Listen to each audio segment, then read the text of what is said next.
Hello दोस्त, नमस्कार। मैं सुजीत कुमार आप सबको अपने यूट्यूब चैनल पर स्वागत करता हूं। तो हम टाइम एंड डिस्टेंस पढ़ रहे थे और आज हम उसके आगे की क्वेश्चन करेंगे। तो देखिए दोस्त, पहले आप हमारे स्क्रीन पे क्वेश्चन देख लीजिए कि आज का हमारा क्वेश्चन कैसा रहेगा। देखिए दोस्त, ये क्वेश्चन थोड़ा सा लेंदी है, लेकिन आपको एसएससी जीडी के लिए नहीं मान के चलिए, ये आप ग्रुप डी और रेलवे एनटीपीसी की तैयारी कर रहे हैं तो उसके लिए ये सब क्वेश्चन बेस्ट हो जाता है। तो इसलिए आप उसको निगलेक्ट करते हुए आप मान लीजिए कि आप ग्रुप डी की तैयारी कर रहे हैं और ग्रुप डी में ऐसा क्वेश्चन बहुत ही वीवीआई हो जाता है। तो चलिए हम शुरू करते हैं क्वेश्चन नंबर 38 से। क्वेश्चन नंबर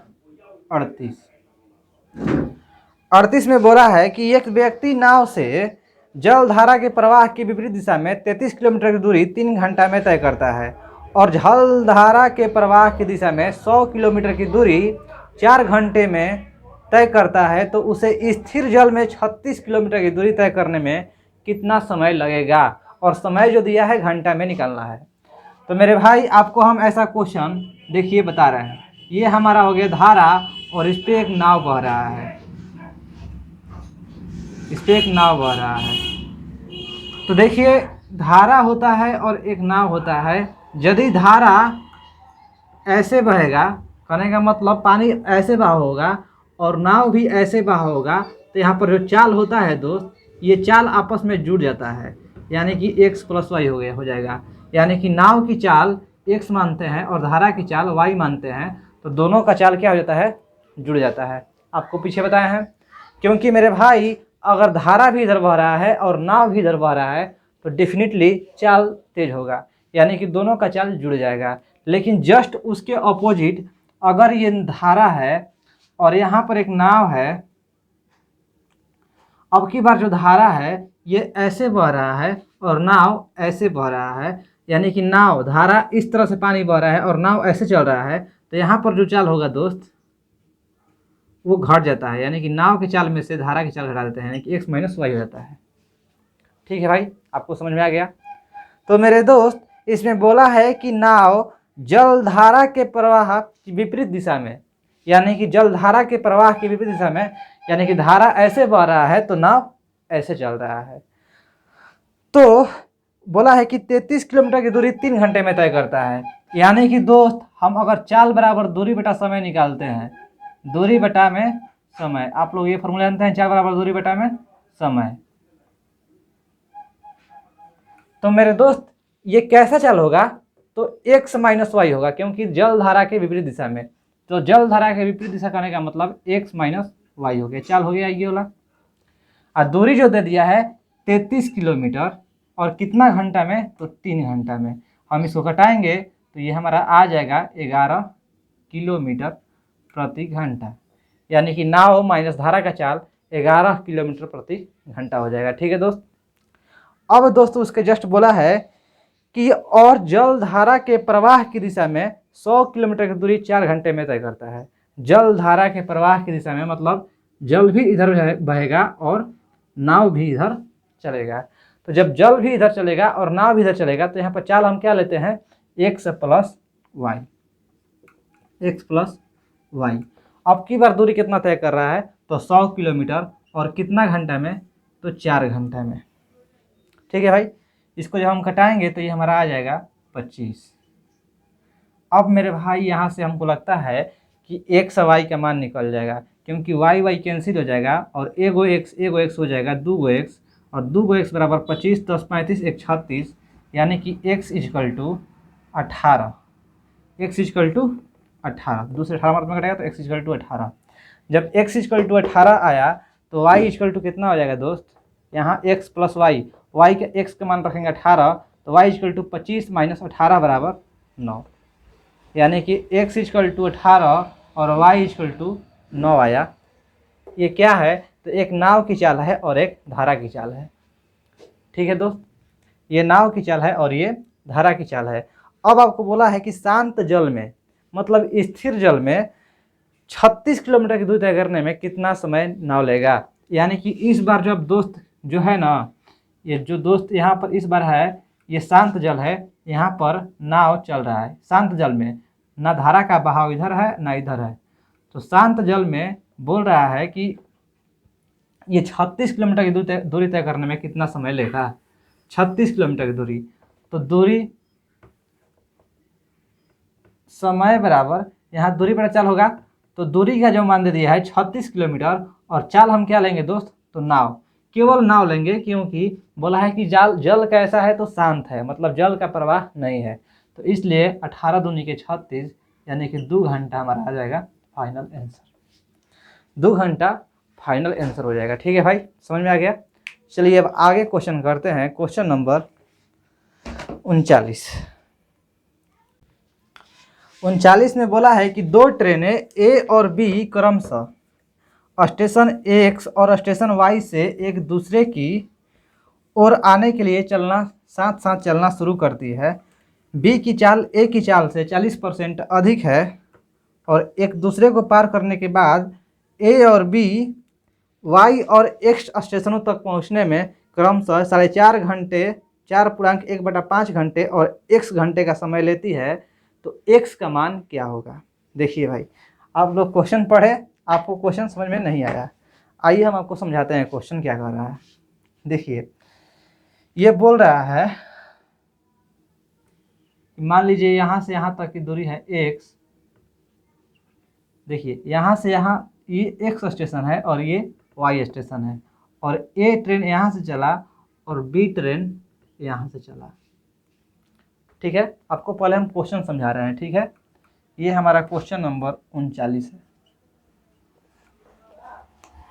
तो भाई बोला कि जो B की चाल है ये A की चाल से 40% अधिक है, यानी कहने का मतलब अगर A की चाल 100 किलोमीटर प्रति घंटा है तो B की चाल 140 किलोमीटर प्रति घंटा है। ठीक है, तो अब बोला है कि ये दोनों चल रहा है और कहीं ये मिल रहा है। मान लीजिए कहीं मिल रहा है, ये टी समय में मिल रहा है, यहाँ टी समय में मिल रहा है। मान लीजिए टी समय में मिल रहा है और इसके मिलने के बाद जो ए है ना, ए गाड़ी देखिए बोला है उसमें ए और बी वाई और एक्स स्टेशनों तक पहुँचने में क्रमशः 4.1/5 घंटा समय ले रहा है। ये जो है यहाँ मिलने के बाद यहाँ से ये समय ले रहा है 4.1/5 घंटा। ये क्या है दोस्त, समय ले रहा है। अब इसके मिलने के बाद अब वाई स्टेशन तक पहुंचने में ये जो समय ले रहा है 4.1/5 घंटा समय ले रहा है। ठीक है भाई, ठीक है दोस्त, समझ में आ रहा है क्वेश्चन। अब वहीं जो बी है यहाँ मिलने के बाद और यहाँ समय जो ले रहा है ये x घंटा समय ले रहा है,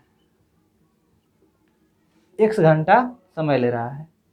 तो बोल रहा है कि वहीं x का मान कितना होगा। क्वेश्चन समझ में आ गया दोस्त।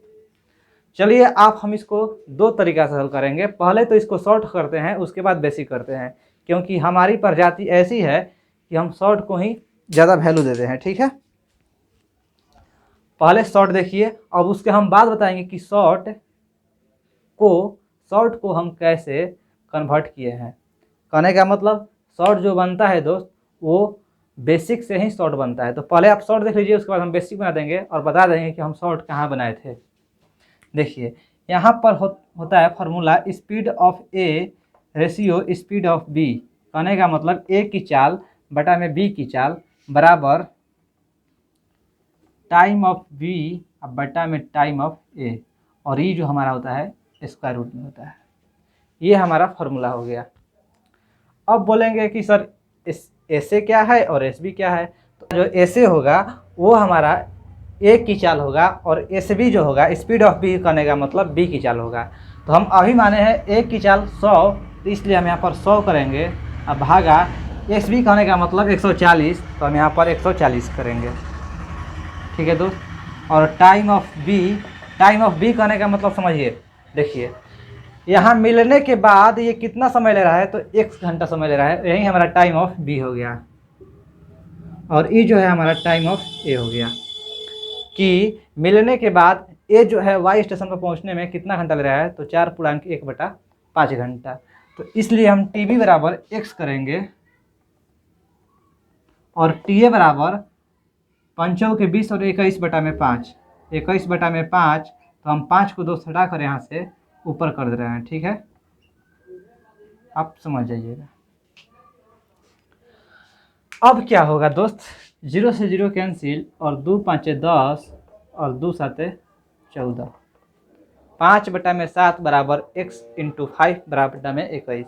अब हम इसको हटाने के लिए स्क्वायर रूट या हम दोनों तरफ स्क्वायर करेंगे, तो हमारा स्क्वायर जब करेंगे तो हम क्या हो जाएगा यहाँ पर 5 5 25 और 7 7 49 बराबर x गुने 5 यानी कि 5x अब बटा में 21, 7 7 49 70 के 21 5 5 25। ठीक है दोस्त, देखिए तो ये जो है 3, ये इसमें गुना में आएगा तो 5 3 यहीं 15 हो जाएगा, क्योंकि हमको x का मान निकालना है तो x को यहीं पे छोड़ दे रहे हैं। 3 गुने 5 15 अब बटा में 7, तो ये हमारा हो जाएगा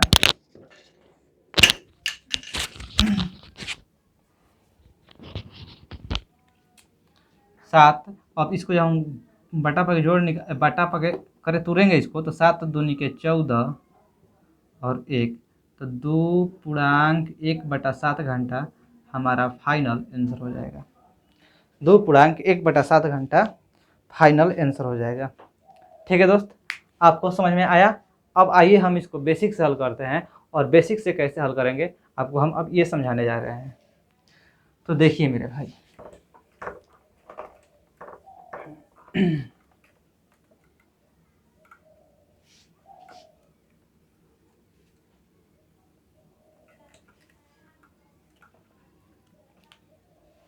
देखिए इसको बेसिक से हल करेंगे और कैसे। पहले बताइए दोस्त कि यहाँ से यहाँ तक की दूरी तय करने में ये जो a है क्या करेगा, यहाँ से यहाँ तक की दूरी तय करने में कितना समय, दूरी तय करने में क्या होगा, तो दूरी बराबर चाल गुने समय होता है। तो चाल हम a का a माने हैं और गुने समय t समय हो गया, क्योंकि यहाँ से यहाँ तक की क्या है, ये दूरी है a गुने t। a द्वारा तय किया गया दूरी यहाँ से यहाँ तक a इंटू टी हो गया। समझ में आया दोस्त, दूरी बराबर चाल गुने समय, a को हम चाल माने हैं और t को समय माने हैं। ठीक है भाई, अब देखिए, अब b यहाँ से इधर चला तो t समय के बाद इसका दूरी कितना तय होगा, तो यहाँ भी जो होगा फॉर्मूला दूरी बराबर चाल गुने समय, यानी कि चाल b का b माने हैं और समय जो हो गया हमारा t हो गया। तो इसलिए दोस्त ये हो गया हमारा यहाँ से यहाँ तक की दूरी b द्वारा तय किया गया। बताइए भाई, यहाँ तक समझ में आ गया। अब मेरे भाई क्या बोला है कि a जो है यहाँ तक पहुँचने के बाद ये 4.1/5 घंटा समय ले रहा है। यहाँ तक पहुँचने के बाद 4.1/5 घंटा ले रहा है। तो यहाँ से दोस्त जो हमारा आएगा, अब यहाँ से अगर हम यहाँ तक की दूरी निकालेंगे तो चाल गुने समय, तो चाल a का तो यही रहेगा, लेकिन अब की बार समय जो हो गया यहाँ पर 4.1/5 हो गया, और ये हमारा हो गया दूरी हो गया ये यहाँ से यहाँ तक की दूरी a गुने 4.1/4 चाल गुने समय। ठीक है भाई, समझ में आया दोस्त।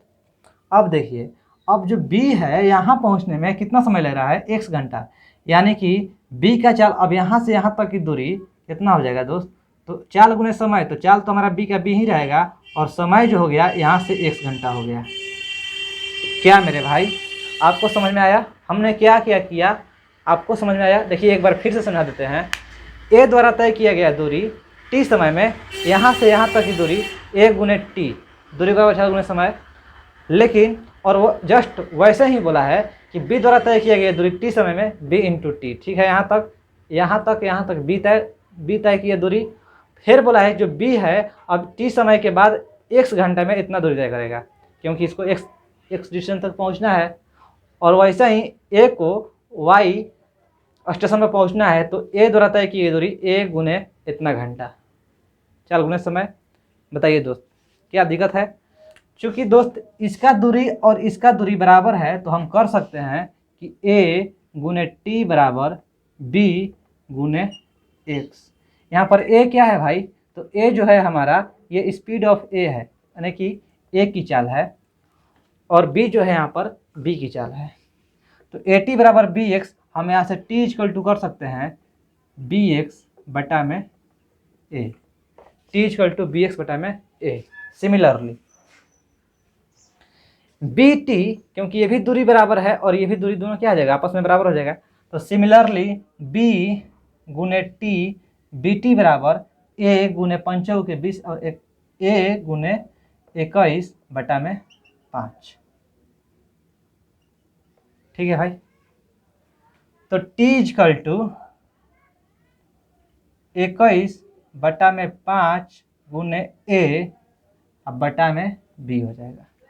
21 बटा में 5 ए जो है बी है, यहाँ पर क्या आ जाएगा, भागा में बी आ जाएगा। ठीक है दोस्त। अब यहाँ टी का मान बी एक्स बटा ए आया और यहाँ टी का मान 21 बटा 5 ए बाई बी आया। ठीक है भाई। अब आइए, अब जब यहाँ टी बराबर इतना, टी बराबर इतना, तो दोनों क्या हो जाएगा, आपस में क्या हो जाएगा, बराबर हो जाएगा। तो इसलिए बी एक्स बटा में ए बराबर 21 इंटू ए बटा में 5 इंटू बी। बताइए। ठीक है। ए जो है हमारा स्पीड ऑफ ए यानी कि ए की चाल है और बी जो है स्पीड ऑफ बी यानी कि बी की चाल है। तो हम कोशिश करते हैं कि एक तरफ करने के लिए ए और बी को। तो देखिए यहाँ बी है और यहाँ ए है, हम ए को यहाँ पर करते हैं तो क्या हो जाएगा, पहले देखिए 5b को हम यहाँ पर करते हैं, देखिए छोड़िए ऐसे नहीं, देखिए समझिए, b को हम पहले यहाँ पर करते हैं तो b इंटू बी स्क्वायर हो जाएगा। और a को जब हम a को यहाँ पर लाते हैं तो हमारा a स्क्वायर हो जाएगा। ठीक है भाई। हम आपको फार्मूला बता रहे हैं कि हम फार्मूला वहाँ पर क्यों लिखे थे। अब देखिए ये हमारा हो जाएगा 21 और बटा में 5 और जी ए वाला जो x है यहाँ पर आकर उतर गया। ठीक है।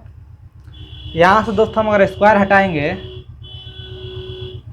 तो b बटा में a इक्वल टू यहाँ पर रूट अंडर बैठेगा 21 बटा में 5 इंटू एक्स।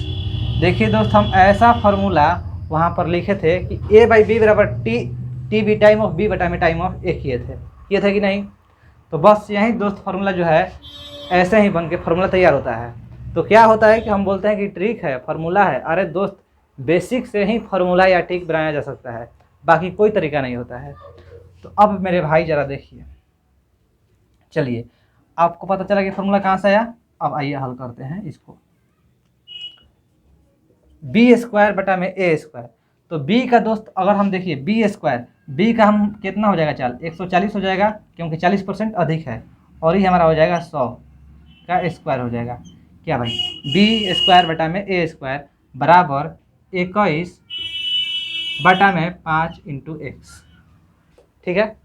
देखिए 0 से 0 कैंसिल और 2 7 14 और 2 5 10 यानी कि 7 7 49 अब 5 5 25 बराबर 21 बटा में 5। और जब हम दोस्त इसको देखिए 70 के 21 7 7 49 5 5 25, यहाँ से दोस्त हमारा जो आ जाएगा x इक्वल टू 15 बटा में 7, 15 बटा में 7 और x इक्वल टू 15 बटा में 7 आ गया। तो ये जो है हमारा घंटा में आ गया, यानी कि x इक्वल टू 7 दूनी के 14 और 1/7 घंटा, 2.1/7 घंटा हमारा आंसर आ गया। और x का मान यही निकालना है। तो आशा करते हैं कि आपको समझ में आ गया होगा, बेसिक भी और शॉर्ट भी। आज के लिए हम बस इतना ही करेंगे क्योंकि आज मुझे कुछ काम है। चलिए तो आगे हम करेंगे नेक्स्ट वीडियो में। तब तक के लिए धन्यवाद। अगर आप हमारे वीडियो को पसंद करते हैं तो लाइक कीजिएगा और सब्सक्राइब कीजिएगा। धन्यवाद।